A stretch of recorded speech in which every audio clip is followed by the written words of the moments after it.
السلام علیکم دوستانو، د نن ورځې په دې ویډیو کې تاسو سره د یو داسې ښځې واقعیا او واتس اپ وایس میسج شریکوم چې هغې خپله قصه کړې ده چې څنګه ورسره یو تعویذګر بابا ناروا زیاتې وکړو او څنګه ورسره غلط کار وشو.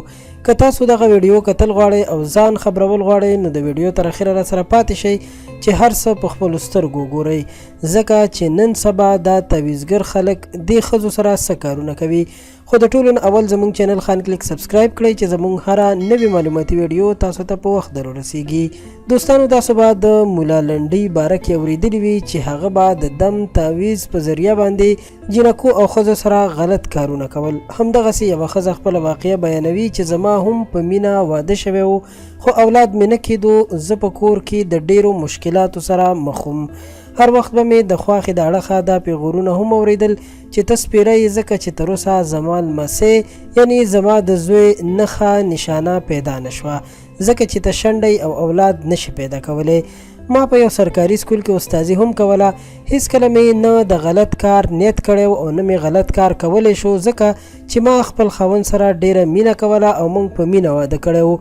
یوه ورځ مې دا خبرې خپل د سکول ملګرې استازي سره شریکې کړې. هغې راته وویل چې ته باید حوصله وکړې، زه به ستا لپاره سوچ وکړم او یو ښه معلومات به ستا لپاره پیدا کړم. ما ورته وویل چې زما هر څه سم دي، ځکه چې ما خپل ټیسټونه او هر څه کړي دي، خو خاوند مې راته بانچ ښکاري. خو زما خاوند چې تعلیم یافته هم دی، بیا هم دې خبرې ته تیار نه دی چې د خپل ځان ټیسټ وکړي او د خپل ځان علاج وکړي، بلکې وایي چې زه سم دم یم او مسله په تا کې ده. خیر په دې کې څو ورځې تېرې شوې. څو ورځې پس مې ما ته خپلې ملګرې استازي وویل چې په هغه علاقه کې یو پیر دی، ډېر خلک ورسره ښه شوي دي، ته هم ورته باید لاړه شي چې الله پاک د اولاد نعمت در په برخه کړي. ما هم ورسره ومنله، ځکه چې زه د کور د پیغورونو نه ډیره تنګه شوې وم. کله چې پیر صاحب ته زه او زما ملګري ورغلو نو ما ته یو تعویذ هم راکړو او راته یې وویل چې بل ځل راشه، ستا کار به وشي، خو ته یوازې راشه، ځکه چې زه کوم عمل ستا لپاره کوم هغه باید د بل چا په مخ کې ونه شي.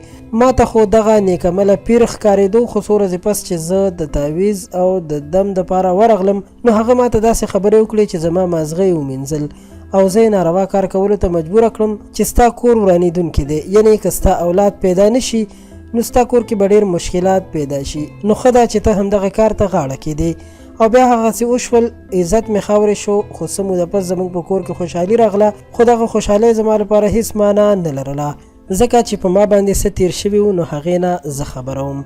قدرمنو، موږ بیا په خپلو ویډیوګانو کې ویلي دي چې د خدای لپاره هیڅکله ښځې دومره مه مجبوروئ چې هغوی داسې کارونو ته مخه وکړي چې هغه هیڅکله د کولو نه دي، ځکه چې د اولاد مسله یوازې په ښځه کې نه وي، دا په سړي کې هم پیدا کېدلی شي.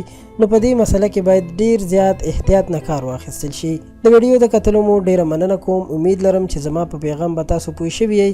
ویډیو در سره لایک کړئ او له نورو په زړه پورې ویډیوګانو لپاره خان کلیک چینل سبسکرایب کړئ. تر بیا د لوی الله په امان.